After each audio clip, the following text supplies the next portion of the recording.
Distinguished guests, fellow citizens, and brothers and sisters in humanity, I speak to you today from a land defined by its struggle for self determination and its deep rooted belief in the sanctity of sovereignty, Guyana. A nation forged from the fires of colonial resistance and built on the hope of shared prosperity cannot remain silent while the soil of Gaza is soaked in the blood of the innocent. We look across the ocean not as distant observers, but as a people who understand that one people, one nation, one destiny is not just the motto of Guyana. It is a universal necessity. When we witness the systematic destruction of hospitals, the leveling of ancient neighborhoods, and the calculated starvation of a population, we do not see a conflict, nor do we see a security operation. We see a profound moral collapse. We see the clear and devastating hallmarks of a genocide that demands the world's immediate and unyielding condemnation. For decades, the Palestinian people have endured a cycle of dispossession and indignity that mirrors the darkest chapters of human history. But what is happening in Gaza today transcends the complexities of geopolitics. It is an assault on the very idea of human rights and the international order we claim to uphold. How can we speak of international law in our halls of governance if that law stops at the borders of Gaza? How can we champion the responsibility to protect in our global forums if we allow a generation of children to be erased while the world watches in high definition?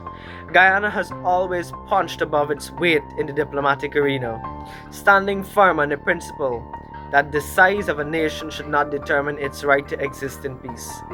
We know the value of the United Nations Charter because we rely on it. Today that charter is being shredded. We condemn the indiscriminate violence that makes no distinction between combatant and infant. We condemn the forced displacement of millions who have nowhere left to run.